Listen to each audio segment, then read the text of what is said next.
Bismillahirrahmanirrahim. Assalamualaikum warahmatullahi wabarakatuh.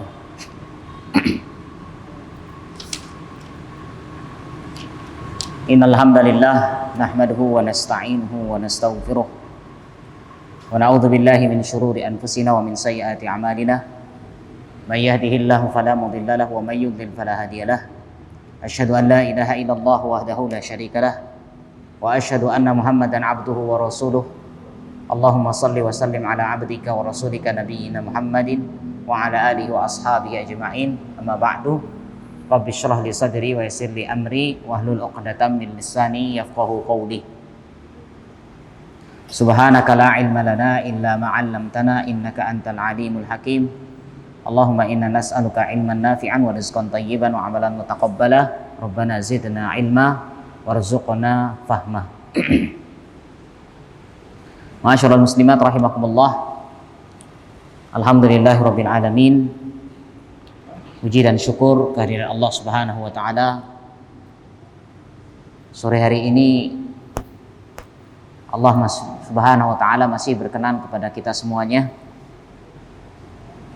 yang mana Masya Allah hampir setahun lebih, ya, setahun lebih kira-kira kita vakum dengan kajian offline, ya. Kajian kita tetap berjalan secara online. Pada hari ini kita jalankan secara offline, Masya Allah, ya. Tentunya kita berharap bahwasannya Allah Subhanahu wa taala segera mengangkat, ya, wabah ini. Kemudian Allah Subhanahu wa taala mudah-mudahan melindungi dan merahmati kita semuanya. Amin ya rabbal alamin. Yang kedua, salawat ma'assalam semoga selalu terlimpah curahkan kepada Nabi kita Nabi Muhammad sallallahu alaihi wasallam beserta para keluarga beliau, para sahabatnya dan para pengikutnya sampai hari kiamat. Jemaah kaum muslimat rahimakumullah. Hari ini kita ada pada tanggal 8 Dzulqa'dah 1442 Hijriah. Bahwasannya saat ini kita memasuki hari-hari yang haram, hari-hari yang disucikan oleh Allah Subhanahu wa taala. Sebagaimana yang tertuang dalam firman-Nya, Allah taala mengatakan inna iddatasy syuhuri 'indallahi 12 syahra. Sesungguhnya di sisi Allah itu ada 12 bulan. Minha arba'atun hurum. Di antara yang 12 itu ada yang Allah jadikan dia bulan yang haram, maksudnya bulan yang suci. Maka dari itu orang-orang yang berbuat kebaikan, orang-orang yang melakukan amalan-amalan, ya, yaitu perbuatan amal soleh, maka pahalanya akan dilipat gandakan. Dan sebaliknya orang yang berbuat dosa pun akan dilipat gandakan dosanya. Jamaah, ya, saudara-saudariku kaum muslimat rahimakumullah, kita berusaha melakukan amal soleh yang bisa kita lakukan, ya, meskipun itu berupa zikir, ya, meskipun itu hanya ucapan astaghfirullah, subhanallah, alhamdulillah, ya, dan kalimat-kalimat yang lainnya. Tapi ketika ini dilakukan di hari-hari yang haram, di hari-hari yang suci, insya Allah begitu sangat berharga bagi kita semuanya. Amin ya rabbal alamin. Jamaah kaum muslimat rahimakumullah. Insyaallah pada hari ini kita akan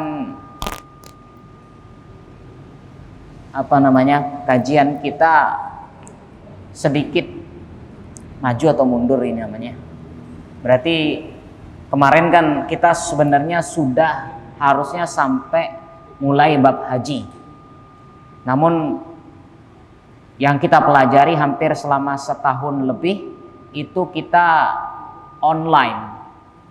Maka dari itu pada hari ini insya Allah kita akan mengulang kembali, ya, karena ini secara offline.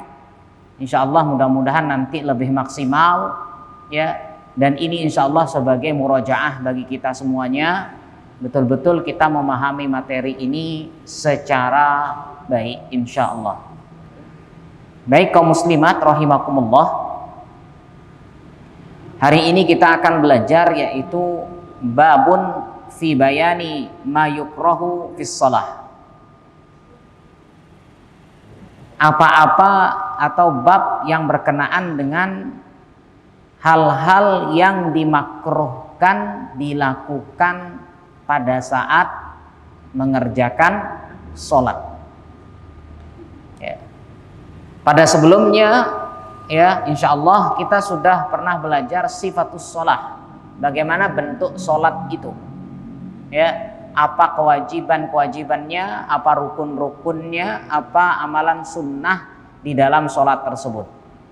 Hari ini kita akan belajar apa kira-kira yang menjadikan perbuatan ini makruh ketika kita lakukan di dalam sholat. Yukrahu fis sholati al-iltifatu biwajhihi wa sadrihi. Di dalam sholat makruh hukumnya, makruh di sini bermakna dibenci, ya, atau dalam istilah usul makruh itu adalah apabila dilakukan, ya, maka berkurang, ya. Tapi apabila apabila dilakukan, ya, dia tidak mendapatkan apa-apa. Tapi jika ditinggalkan, ya, dia bisa mendapatkan pahala. Maka makruh di sini artinya adalah dibenci. Dibenci dilakukan di dalam sholat, yaitu al-iltifat, menoleh, ya, menoleh biwajhihi wa sadrihi, dengan wajah dan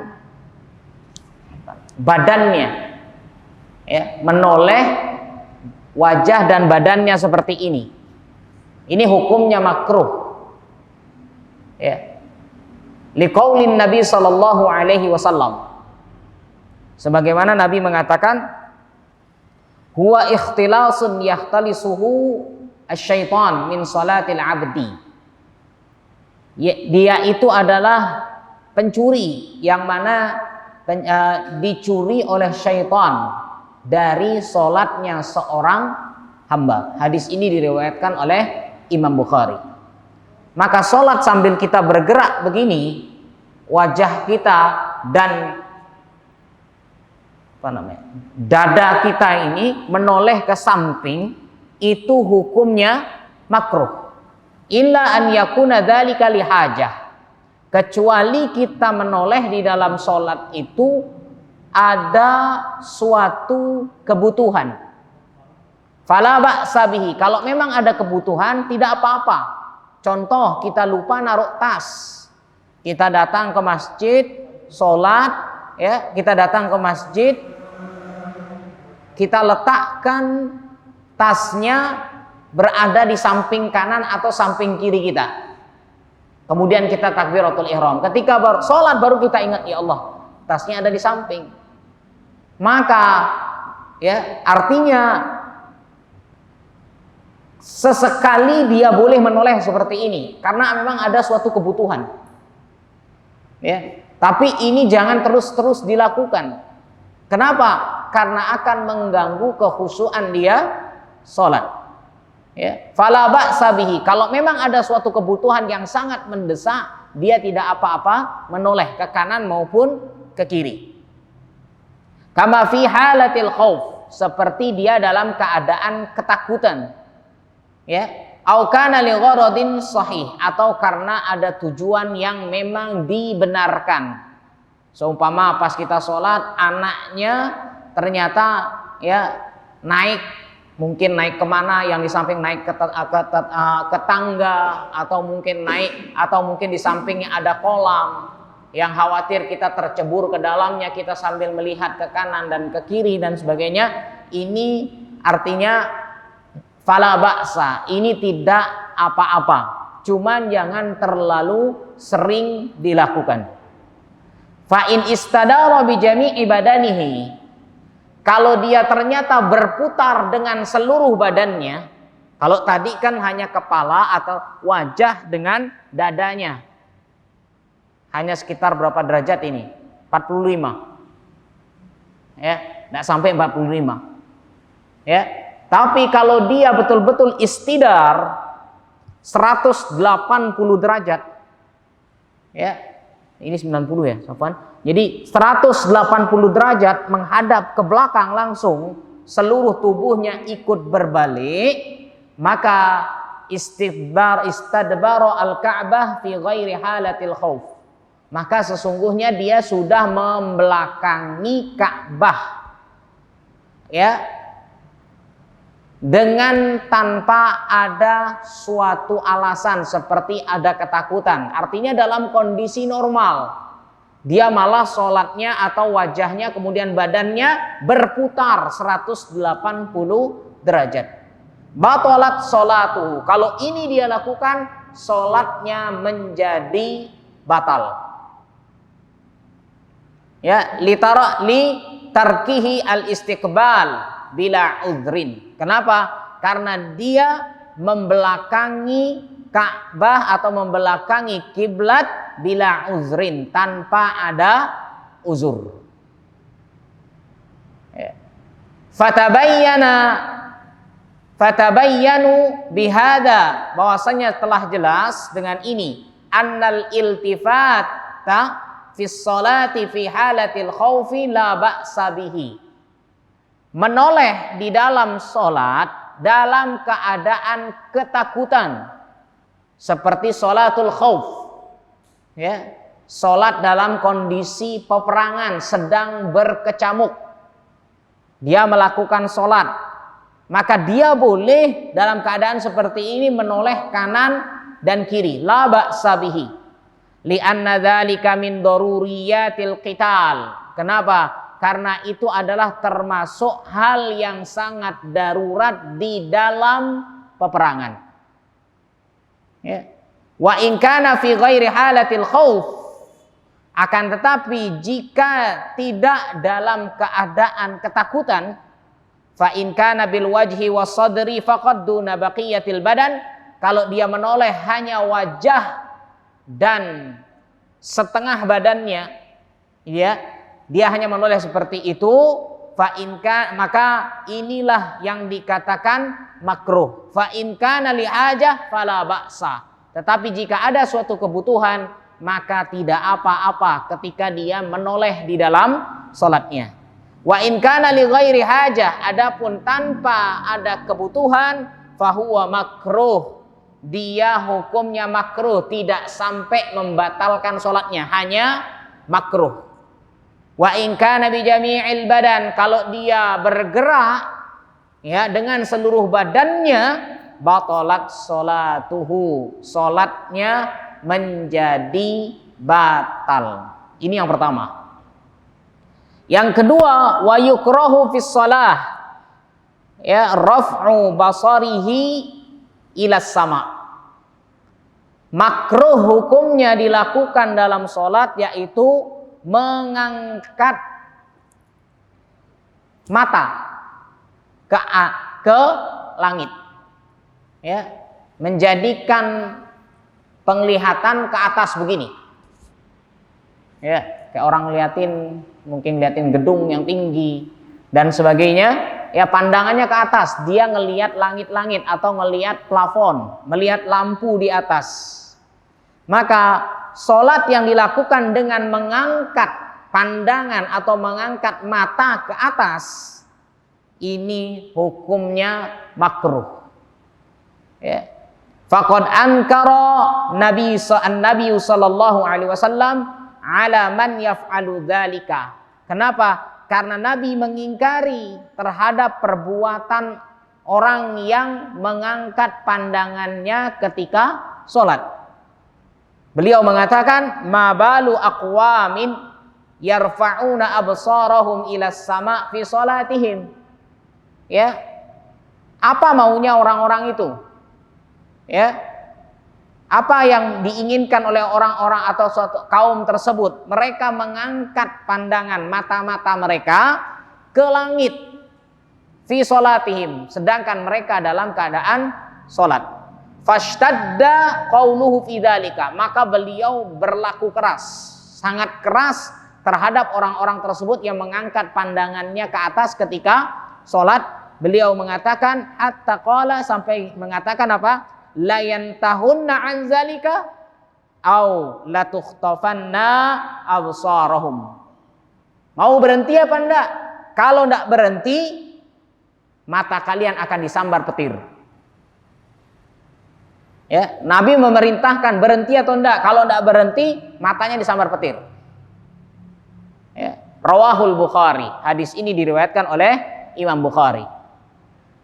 Jamaah kaum muslimat rahimakumullah, pandangan ketika sholat, ya, maka sebagaimana kalau kita lihat dalam pendapat-pendapat para ulama bahwasannya pandangan ini bisa dilakukan, sebenarnya tidak ada pandangan yang memang ditetapkan oleh syariat. Ya, tapi kalau melihat pendapat-pendapat para ulama, pandangan ini bisa dua, boleh melihat ke tempat sujud atau boleh melihat ke depan. Yang tidak boleh adalah melihat ke atas. Ya, melihat ke tembok yang ada di depan tidak apa-apa. Melihat yang bawah tempat sujud juga tidak apa-apa. Kira-kira mana yang membuat kita khusyuk? Wa qad sabaqa annahu yanbaghi an yakuna nazrul musalli ila maudhi'i sujudihi. Ya, telah diterangkan bahwasannya sebelumnya hendaklah pandangan orang yang sholat itu ya ke tempat sujudnya. Falayan bagilahu an yusarriha basarahu fima amamahu minal judran wan nukush. Maka beliau mengatakan bahwasannya tidak sepantasnya pandangan itu dilepaskan ke amamahu, yang ada di depannya, minal judran, baik tembok, wan nukush, lukisan, gambar, wal kitabat, maupun tulisan-tulisan, wa nahwi dzalika, atau selain daripada itu. Li'anna, alasannya kenapa? Li'anna dzalika yushghiluhu an sholati. Kenapa? Karena akan mengganggu sholatnya. Ya. Maka kalau kita lihat dalam pendapat Syekh Utsaimin rahimahullah, kalau tidak salah, ya, bahwasannya diperbolehkan melihat ke depan kalau memang pandangan di depan itu polos. Ya. Cuman kadang-kadang jamaah di sini masya Allah, ya, kadang sholatnya itu pakai baju iklan, ya, apalagi yang isi tulisan, banyak sekali isi tulisannya. Kadang tulisannya subhanallah, ya, mengganggu orang yang sholat, apalagi tulisan-tulisan yang membuat penasaran, ya. Semacam baju-baju yang kita kenal seperti baju jogger yang begitu-begitu ada tulisannya. Kadang kita ya mau tidak mau, kalau sudah seperti ini kadang terbaca. Bacaan imam akhirnya tidak terdengar, kita sibuk sama bacaan ini. Ini apa bacaannya? Ya. Ini jamaah rahimakumullah. Maka sehingga dalam keadaan seperti ini, pandangan ke bawah atau ke tempat sujud itulah yang lebih utama. Ya. Tapi kadang-kadang karpetnya yang bermasalah. Isi tulisan sekarang. Apalagi sekarang ada di depan antum ini masya Allah, isi tulisan, gambar-gambar kaki, semuanya ngelihat, wis, ini kakinya kok bengkok, lurus. Ya, ada saja. Maka pandangan bisa ke tembok. Kalau pandangan artinya temboknya dalam keadaan memang bersih, ya, polos, silahkan pandang ke tembok. Tapi kadang-kadang memang ya ada sebagian seneng sejadahnya lorang-loreng, sejadahnya masya Allah warna-warni, yang akhirnya juga sama, bisa menyibukkan, artinya bisa mengganggu kefokusan dia melaksanakan sholat. Ya. Jamaah rahimakumullah. Yang ketiga, wa yukrahu fis shalah, makruh hukumnya taghmidu ainaihi li ghairi hajah. Makruh hukumnya sholat dengan menutup kedua mata tanpa ada kebutuhan. Bayangkan sekarang, di depan ya orang pakai baju jogger, di bawah Masya Allah tulisannya banyak di lantainya, ya mau tutup mata. Nah, bagaimana hukumnya? Maka apabila tutup mata di sini tanpa ada suatu kebutuhan, lantainya polos, temboknya polos, ya, dia menutup mata, hukumnya makruh. Kenapa? Li'anna dzalika min fi'lil yahud. Karena beribadah sambil menutup mata itu kebiasaannya orang Yahudi. Ya, kebiasaannya orang Yahudi. Ya, kalau kita orang Islam ketika sholat tetap disuruh melek. Kenapa? Siapa tahu nanti ada yang lewat, bisa kita ngalangi. Kalau kita merem begini khawatir. Ya, kita merem begini terus, ternyata ada yang lewat, kita biasa saja. Ya. Atau mungkin kalau ada ular yang lewat, kita kan tidak tahu. Ya, maka dari itu bahwasanya pandangan harus tetap dibuka ketika melaksanakan sholat. Makruh hukumnya menutup kedua mata. Oh berarti satu boleh Ustaz begini. Subhanallah. Ini bukan, ya tetap, ya mau ngapain juga satu begini. Ini harus bahwasanya makruh hukumnya menutup kedua matanya. Ya. Karena ka'an yakuna amamahu ma yuhawwishu alaihi salatu wa in kana taghmidu lihaja. Akan tetapi jika memang dia menutup mata dalam keadaan yang sangat-sangat butuh. Seperti apa? Mungkin di depannya ada yang mengganggu. Ya, ada tulisan-tulisan yang tidak bisa dipandang, bahkan mengganggu konsentrasi sholat, maka diperbolehkan baginya untuk menutup mata. Kazzakharif wat tazwiq, yaitu semacam apa? Yang di depan itu apa namanya? Berkilau sehingga matanya itu sakit. Ya. Mungkin lampas dia depan sholat, lampu sorotnya ada di depannya.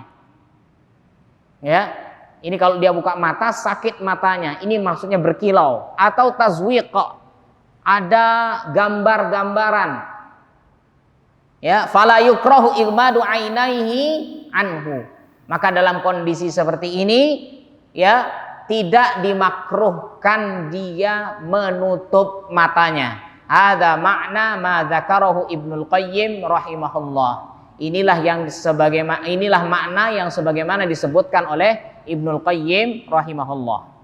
Yang keempat, yukrahu fis salati iqa'uhu fil julus.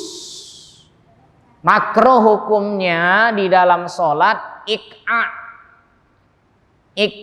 ketika duduk. Apa itu? An yafrisha qadamaihi wa yajlisa ala aqibaihi.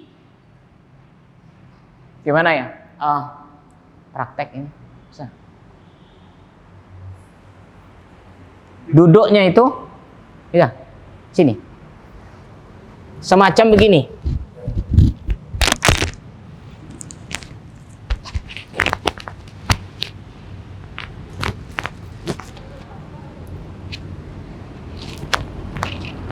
Ya, duduknya itu semacam begini. Ya, ini namanya iqa.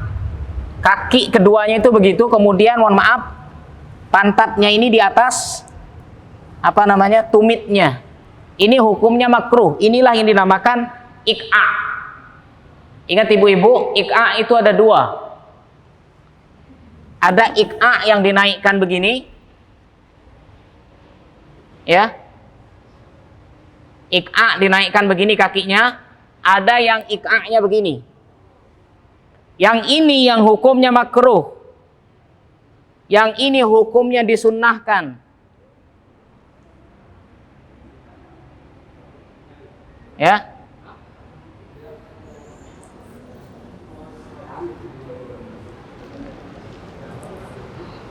Jadi ik'a itu adalah kedua kakinya terbentang, kemudian mohon maaf pantatnya itu duduk di atas kedua tumitnya.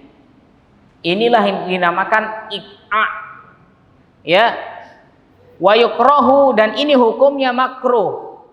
Sebagaimana Nabi Shallallahu alaihi wasallam bersabda yang diriwayatkan oleh Ibnu Majah, wa ma jaa bima'nahu minal hadis idza rafa'ta ra'saka minas sujud, apabila kamu mengangkat kepalamu dari sujud, fala taq'i kama yaq'il kalbu, janganlah engkau duduk ik'a sebagaimana ik'a'nya anjing. Ya, hadis tadi diriwayatkan oleh Ibnu Majah. Yang kelima, wa yukrahu fis salati an yastanidda ila jidarin wa nahwihi halal qiyam. Makruh hukumnya di dalam salat yaitu bersandar dengan tembok atau tiang ketika dalam keadaan berdiri. Ya, salat sambil sandaran begini, sambil berdiri. Ya. Padahal dia dalam kondisi yang sehat wal afiat. Ya. Sehingga dia sengaja ya nyari posisi yang dekat sama tiang. Ya, tujuannya supaya bisa bersandar. Ya, kalau dia bersandarnya di sini dalam keadaan sehat, padahal tidak butuh yang namanya bersandar, dia malah bersandar, maka hukum sholatnya makruh. Illa min hajatin li'annahu yuzilu masyaqqatal qiyam. Kecuali memang orang yang sudah tidak kuat berdiri atau kuat berdiri kalau bersandar. Ya, semacam orang yang mungkin sudah sepuh, tidak kuat berdiri, ya, maka boleh ketika dia berdiri, boleh dia sambil bersandar. Fa in fa'alahu li hajah, ketika dia bersandar, ya, sambil berdiri di dalam sholat, karena memang ada suatu kebutuhan, kamarodin wa nahwihi, seperti orang yang sakit atau yang sudah sepuh dan sebagainya, fala ba'sa, tidak apa-apa. Ya.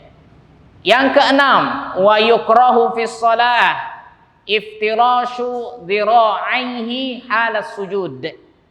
Makruh hukumnya di dalam salat iftirash. Iftirash ini, tangannya. Jadi sujud itu tidak boleh begini. Ya, sujud itu diangkat. Ya, tidak boleh iftirash, menempel. Ya, lengannya ini menempel dengan lantai. Ini hukumnya makruh. Jadi bagaimana? Sunnahnya diangkat. Bi an yamuddahuma 'alal ardi ma'a ilsaqihima biha. Yaitu dengan membentangkan kedua tangan dan menempelkannya pada lantai. Ini hukumnya makruh. Nabi Shallallahu alaihi wasallam bersabda dalam riwayat muttafaqun alaih, i'tadilu fis sujud. Beriktidal, maksudnya adillah dalam sujud. Wala yabsutu ahadukum dhira'aihi imbisatal kalbi. Janganlah dia membentangkan kedua lengannya sebagaimana anjing membentangkan ya tangannya atau kakinya. Wa fi hadisin akhar, dalam hadis yang lain yang diriwayatkan oleh ya Abu Dawud dan Ibnu Majah, bahwasanya beliau mengatakan i'tadilu fis sujud, hendaklah dia adil dalam sujud, wala yaftarishu ahadukum, janganlah dia membentangkan dan menempelkan zira'aihi, kedua lengannya, iftirashal kalbi, sebagaimana iftirashnya anjing. Ya, jadi orang yang ketika sholat, ketika sujud dia menempelkan lengannya ke lantai atau ke bumi, maka itu diibaratkan seperti duduknya anjing. Atau ya, jadi lengannya itu diibaratkan seperti anjing. Allahu a'lam. Yang ketujuh, wa yukrahu fis salati al-abasu wa huwa al-la'bu. Makruh hukumnya di dalam sholat berbuat abas. Abas itu yang sia-sia, ya. Wa huwa al-la'b, main-main. Amalu ma la faidata fihi, yaitu suatu amalan yang tidak ada faedahnya. Seperti apa? Biyadin, mungkin mainan tangan, au rijlin, mainan kaki, au lihyatin, main jenggot, au saubin, atau baju, atau selainnya. Jadi dalam kondisi sholat, ya, dalam kondisi sholat Allahu Akbar, dia pegang-pegang jenggotnya begini, bajunya tidak kotor, dia lihat-lihat begini, ya, atau dia main tangan begini, ya, atau dia kakinya, masya Allah, digoyang-goyangkan kakinya. Ini bukan senam, ini sholat, ya. Maka jamaah, ya, muslimat rahimakumullah, maka kita dimakruhkan melakukan sesuatu yang sia-sia dalam sholat, yang tidak ada hubungannya dengan sholat. Ya sudah, kalau dalam keadaan sholat tenang, ya, tidak usah main-main lagi, begini, pegang-pegang jenggot, ini dipegang. Mohon maaf sekali lagi, bahkan ngupil jangan. Wis, berat ini kasus. Udah ngupil masukin kantong orang. Ini tidak diperkenankan, ini hukumnya makruh. Ya. Kalau memang ada suatu keadaan, mohon maaf, seumpama kotor, tidak apa-apa kita bersihkan begini. Memang suatu hajat. Tetapi ketika ada pergerakan yang memang tidak ada sama sekali, ya, tidak ada hubungannya dengan sholat, jangan coba dilakukan, kecuali pergerakan itu menghasilkan perbuatan yang artinya ada faedahnya. Contoh, biasanya kita lupa matiin HP, pas sholat hidup HP-nya, ya, mau tidak mau tangan harus bergerak, jangan didiami. Apalagi antum berdiri seandainya pas di belakang imam. Apa yang antum harus lakukan? Matikan HP-nya, jangan diangkat. Ya, matikan HP-nya segera. Kalau kita lihat pergerakan di sini, antum bisa ngambil. Kalau sekarang kan kalau kita Android tinggal kita pencet begitu saja, insya Allah sudah mati. Ini menunjukkan pergerakan di sini. Selama memang ada suatu kebutuhan, silahkan. Tapi kalau memang tidak ada kebutuhan, bahkan tidak ada hubungannya dengan menyelamatkan sholat, maka hukumnya makruh. Ya. Wa minhu mashul ardi min ghairi hajah. Bahkan termasuk kadang-kadang kita mengusap lantai. Ini kadang saya pernah artinya bertemu, ya, dengan seorang jamaah, masya Allah, ketika mau sujud, ini lagi kondisi sholat, ketika mau sujud dia bersihkan, dia ambil di karpet itu ada debu, dia ambil satu-satu begini, dimasukkan ke kantongnya. Setiap mau sujud, kita yang ngelihat itu masya Allah mau ngasih tahu dia seorang dosen. Ini jamaah rahimakumullah. Ya, maka ingat bahwasannya ya ketika memang tidak ada hubungannya dengan sholat, ya jangan coba-coba untuk dilakukan. Kenapa? Karena hukum melakukan sesuatu ini yang tidak ada hubungannya dengan sholat, maka hukumnya makruh. Tidak enak rasanya. Ya, sholat kita dibenci oleh Allah Subhanahu wa ta'ala. Nah, ini mungkin sebelumnya mungkin ada pertanyaan dulu.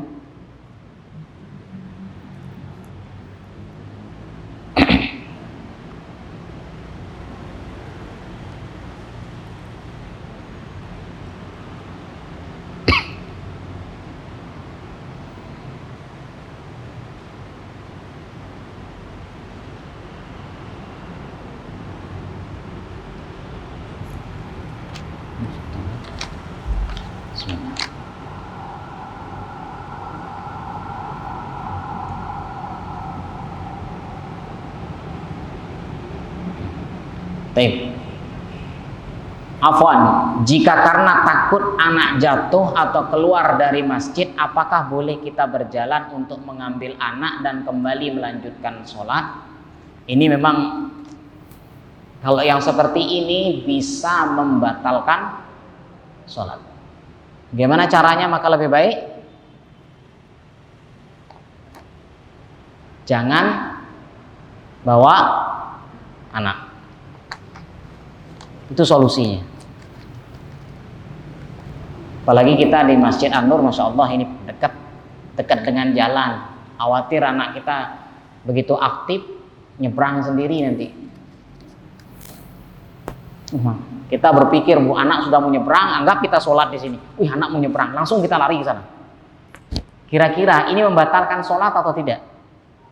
Batal. Terus bagaimana solusinya? Solusinya jangan bawa anak. Kalau sekali-sekali tidak apa. Atau solusinya adalah gantian sholatnya. Ya, solusinya adalah gantian sholatnya. Kalau memang anak kita terlalu aktif, silahkan digendong. Kalau pas kita sendiri, tidak ada siapa-siapa, anak kita begitu aktif, ya, maka boleh sambil digendong. Kita sudah kunci rumahnya, ternyata masih dan sebagainya, maka di sini kita akal-akalan saja. Bisa kita suruh gantian sholatnya dengan keluarga kita, mungkin suami atau mungkin kakaknya suruh jagai dan sebagainya. Ya, tapi kalau di masjid memang lebih baik. Bukan berarti masjid melarang membawa anak ke masjid, tidak, tapi tetap mengajak anak ke masjid harus ada adabnya. Jangan sampai nanti malah, mohon maaf, kadang-kadang kita lupa dengan aturan-aturan adab-adab masuk masjid. Allahu a'lam.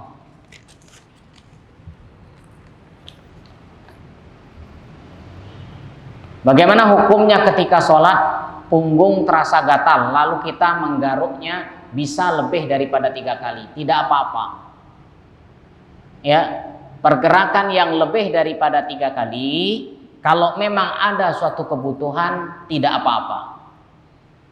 Ya, tapi kalau tidak ada kebutuhan, maka dalam pendapat Syafi'i, ya, Syafi'iyah bahwasannya apabila dia bergerak melebihi dari 3 kali itu bisa membatalkan sholat. Maksudnya adalah pergerakan yang tidak ada kebutuhan. Ya. Ini maksud dari bahwasanya pendapat Asy-Syafi'iyah. Tapi kalau ada suatu kebutuhan, silahkan. Ya, bergerak meskipun melebihi daripada 3 kali. Bagaimana hukumnya menggunakan sajadah yang bergambar masjid atau Ka'bah? Sebenarnya tidak ada larangan. Cuman khawatir mengganggu saja. Kalau bisa cari sajadah yang polos. Tapi kalau tidak ada, ya sudah. Ya, karena susah mencari sajadah yang polos. Kalau memang tidak ada sama sekali juga tidak apa-apa. Toh artinya gambar-gambarnya juga tidak terlalu jelas itu gambar masjid dan sebagainya, hanya sekedar ukiran saja. Ya, Allahu a'lam.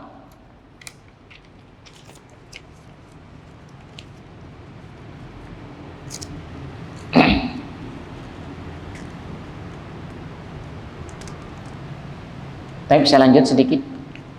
Wa yukrahu fi sholati at-takhassur. Makruh hukumnya di dalam sholat takhassur. Takhassur itu tangan di sini. Gini, apa namanya? Jengking apa namanya? Insyaallah. Ya, ini makruh hukumnya seperti ini. Wa huwa wad'ul yad 'alal khasirah, meletakkan tangan di punggung. Wa hiya asyakilah ma faqa ra'sa al-wariki minal mustadaqqa. Wa dzalika li anna takhassur fi'lul kuffar wal mutakabbirin. Kenapa? Ini biasanya dilakukan oleh orang-orang kufar dan orang-orang yang sombong, nyengking gini. Ini makruh hukumnya. Mau ngapain sholat juga begini? Kalau seandainya semua berdirinya begini, tidak mungkin bisa rapat. Ya, maka para ulama mengatakan bahwasannya takhassur, meletakkan tangan di sini hukumnya makruh. Ya, tapi Allahu a'lam. Apakah takhassur juga, kalau kita lihat pengertian takhassur itu adalah meletakkan tangan ini di pinggang ya. Apakah ini termasuk? Allahu a'lam. Kan ada Allahu Akbar, dia letakkan di sini. Ini filosofinya katanya pas dalam kondisi perang, dia ngambil pedangnya biar cepat. Tapi kalau dilihat dari dalil-dalil yang ada, tidak ada ya sholatnya Nabi dan para sahabat itu meletakkan tangan di ujung sini. Ya, kalau melihat pengertian dari takhassur yaitu meletakkan tangan di pinggang. Namun yang lebih jelas memang takhassur itu seperti ini. Dan ini hukumnya makruh. Wa qad nuhina 'anit tasyabbuh bihim.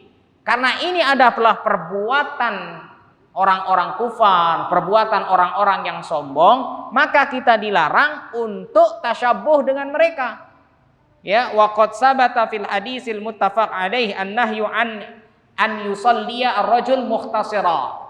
Kenapa? Karena memang ada hadis ya yang dalam riwayat muttafaqun alaih bahwasanya ada seseorang yang dilarang ya oleh Nabi sallallahu alaihi wasallam salatnya seseorang yang dengan cara menjengking seperti ini.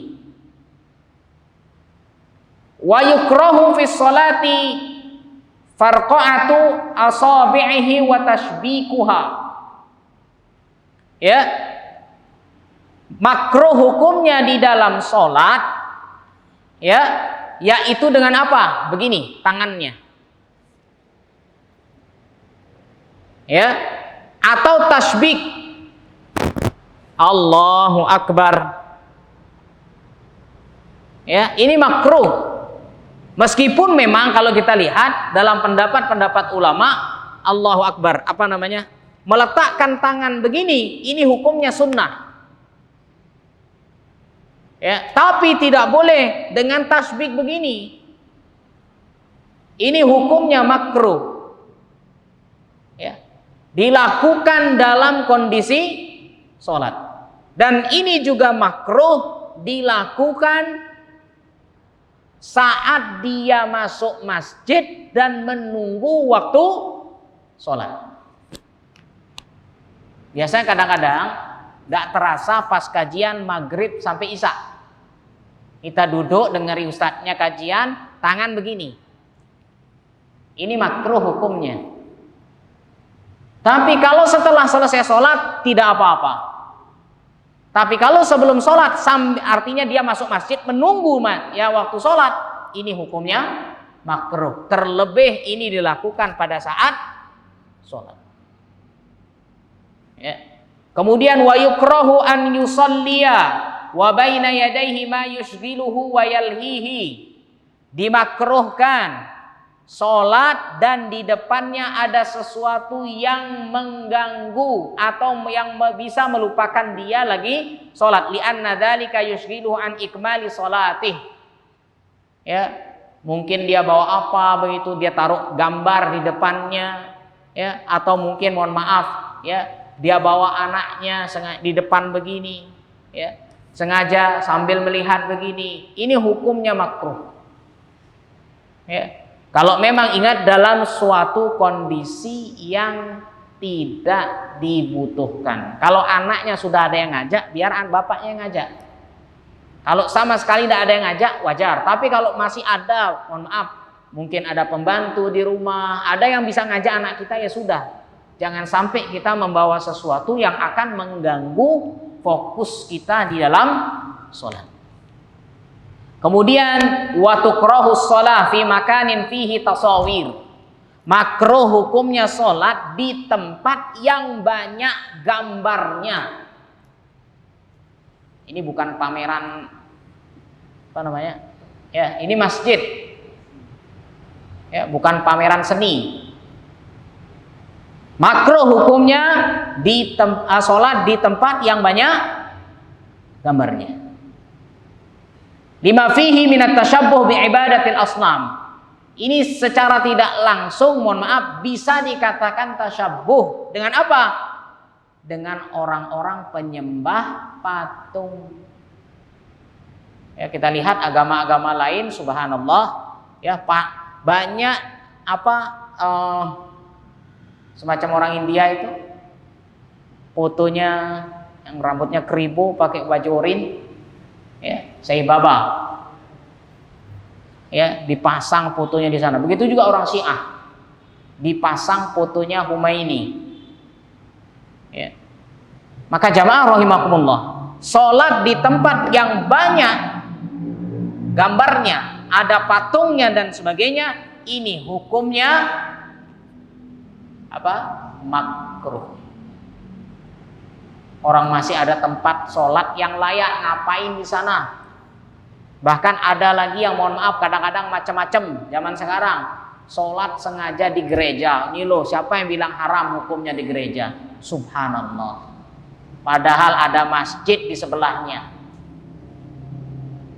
Ini kan kalau seperti ini sudah ingin mencari-cari.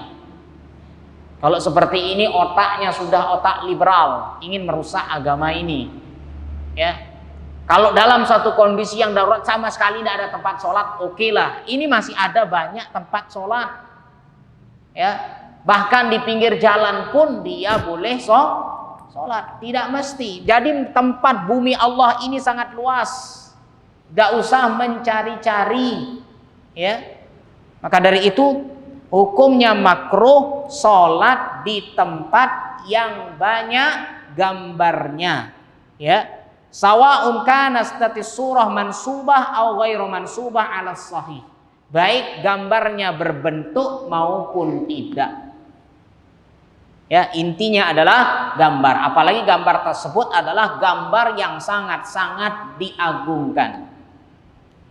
Wa yukrahu an yadkhula fi shalah wa huwa muwahhishul fikri bisababi wujudi syai'in bidayiqihi. Ya, makruh hukumnya dia melaksanakan sholat sedangkan pikirannya masih terganggu. Disebabkan karena apa? Adanya sesuatu seperti kahtibasi baulin, seperti dia kebelet, ya, au ghaid, kebelet pipis atau kebelet buang air besar, auri, apa namanya, kentut, ya, menahan, dia, masya Allah, sampai goyang-goyang ini.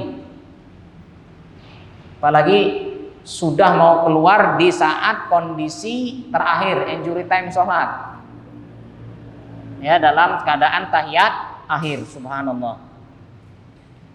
Ya, seperti ini makruh. Bahkan di awal pun sebelum dia sholat sudah merasakan ini, hukumnya makruh.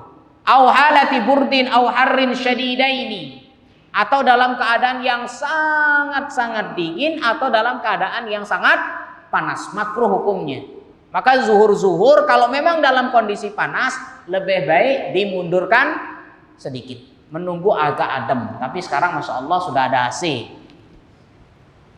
ya. Aujo, atau dia lapar, tidak enak sholat dalam kondisi lapar, atau bahkan makanan sudah terhidangkan, bingung. Apalagi kondisi masya Allah dia sedang lapar, yang diajak makan juga orang-orangnya masya Allah bersemangat. Akhirnya sholatnya tidak karu-karuan. Ini cepet-cepetan nih, kalau tidak habis. Ini jamaah rahimakumullah. Dalam kondisi ini sholat maka makruh. Maka kalau makanan sudah dihidangkan, maka yang lebih baik adalah makan terlebih dahulu baru sholat. Jadi bahasanya itu lebih baik makan mikir sholat daripada sholat mikir makan. Tapi ini makanan di sini sudah dalam keadaan terhidangkan. Kalau belum dihidangkan, berarti belum masuk kategori. Ibunya masih masak, belum itu, berarti harus tetap sholat. Ini makanan sudah dihidangkan. Awatoshin mufrotaini, bahwasanya atau dalam keadaan kehausan yang sangat-sangat haus. Di anna dzalika yamna'ul khusyuk. Semuanya itu mengganggu kekhusyuan di dalam sholat. Allahu a'lam. Baik, ada pertanyaan lagi? Bagaimana jika kita sholat dan tiba-tiba anak kecil yang melewati kita dan kita tidak bisa untuk menahannya? Apakah sholat kita batal? Yang dimaksud melewati di sini adalah yang sudah dewasa. Kalau anak kecil tidak apa-apa. Namanya anak kecil, siapa bisa nahan? Justru ditahan dia nangis. Kalau anak kecil tidak apa-apa. Yang di sini yang dimaksud adalah bahwasanya yang sudah dewasa harus ditahan.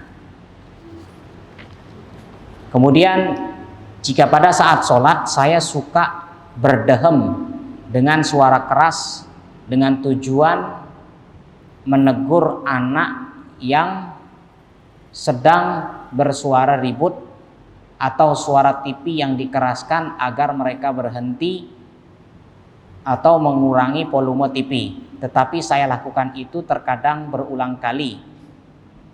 Bagaimana hukumnya? Masya Allah. Kalau tidak berhenti masa kita terus kapan baca Al-Fatihahnya? Yang di luar sholat tidak perlu diperhatikan. Berdehem di sini boleh dilakukan hanya pada saat memang semacam ini gatel. Bahkan berdehem secara sengaja, kalau kita lihat pendapat ulama dalam kitab, saya lupa, bahwasanya dikatakan kalau dia berdehem itu bisa membatalkan sholat. Kenapa? Karena dia mengeluarkan kata-kata yang bukan termasuk dalam kata rangkaian sholat. Tidak batuk, dia malah batuk. Padahal tidak batuk. Tidak ada keinginan batuk. Sengaja dia begitu, batal sholatnya. Ahem pun begitu, berdehem pun begitu. Berdehem di sini jika ada suatu kebutuhan, mohon maaf, lagi gatel, itu tidak apa-apa. Tapi kalau ingin karena anak-anak ribut, yang saya khawatirkan kalau tidak dikecilkan volumenya, terus begitu sampai akhir. Jadi berdehem itu karena ada satu alasan, memang kalau kita begitu juga batuk dan sebagainya. Allahu a'lam. Ketika sholat anak bayi yang kita bawa menangis, apa yang harus kita lakukan? Anak dengar tidak boleh sholat sambil menggendong anak yang memakai pempes dan dengan najis di dalamnya, betul. Sedangkan kalau dibiarkan khawatir mengganggu jamaah yang lain. Kalau memang suatu kebutuhan yang sangat-sangat mendesak, bisa membatalkan sholat. Apalagi teriakan anaknya, masya Allah, kalah mik masjidnya. Bisa membatalkan sholat. Kalau memang satu kondisi yang sangat-sangat darurat. Ya, maka anak yang lagi pempes, pakai pempes tidak boleh digendong untuk diajak sholat. Ya, Allahu a'lam.